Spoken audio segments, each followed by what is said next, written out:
changes and challenges. Prudent women search for living examples, or WOW, women of wisdom, as a how-to manual. Iconic women of the Bible also give us instruction. Here's a partial list of remarkable ladies who have had some major flip-flops and rhinestone moments too.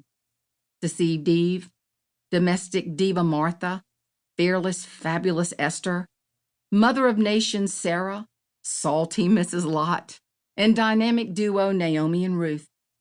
Coupled with some modern-day ladies, these biblical women provide insights with their personal flip-flops. I've learned from many wow in my life.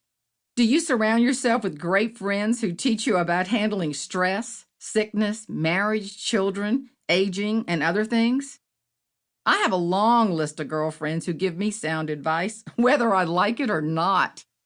So strap on your sandals, Y-shaped, strap, or thong, for your feet that is, and let's walk the journey of womanhood.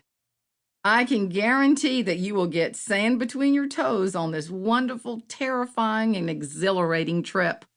We'll climb mountains, cruise into the plains, and plummet into some valleys as we search for our eternal heavenly summer. The unknown route of your journey can be rewarding and fulfilling if you pack your suitcase with humor and sound teaching. It's all about learning how to keep the sparkle and shine on our God-given talents as we experience life's inevitable flip-flops. Chapter 2. Deceived Eve. Adam and Eve were the first people who failed to read apples' terms and conditions. Here's the account of the first family's major flip-flop. When the woman saw that the fruit of the tree was good for food and pleasing to the eye, and also desirable for gaining wisdom, she took some and ate it. She also gave some to her husband, who was with her, and he ate it. Then the eyes of both of them were opened, and they realized they were naked, so they sewed fig leaves together and made coverings for themselves. Genesis 3, 6-7 NIV. I remember my mother teaching Sunday school at St. John's Episcopal Church on Johns Island. She was loads of fun and always had a unique perspective on Bible stories. Practically every Sunday, Mama would say in her unique low-country brogue, "Sharon, repeat after me, God is love. And Jane, pay attention," since I was a convenient target. Mama's lesson about Adam and Eve was classic Eleanor.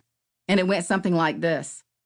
Adam and Eve lived in the Garden of Eden, Mama said. God said, Adam, don't eat the fruit off this tree, because the day you eat the fruit is the day you gonna die. Then God told Eve the same thing. But the snake said to Eve, you want to be smart? Then eat this fruit. So Eve tasted it, and so did Adam. Then they hid. Well, God could not find them in the garden, so he asked, where'd y'all go? Adam said, we're in the bushes. Then God said, who ate the fruit? Eve did, said Adam. Adam did, blamed Eve. Then the snake said, both did. Well, my mother continued, Adam and Eve were so ashamed they ran out of the back door through the garden and jumped the fence. Amen. The core issue. My mother loved to color her stories with common sense and humor. She knew the basics.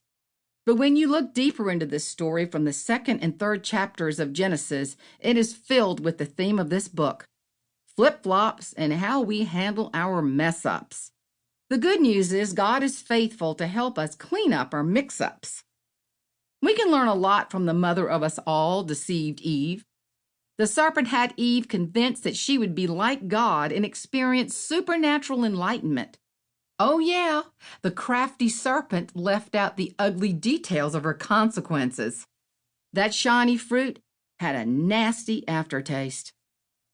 Think of Eve as a dear girlfriend who is fixing to make a bad mistake. You pray and seek wisdom to do or say the right words to help her avoid being deceived. Bottom line, you know this person is playing with fire. Do you know anyone like this?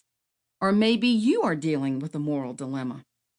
Remember the tale of the farmer and the snake from the fables of Aesop? A farmer takes pity on a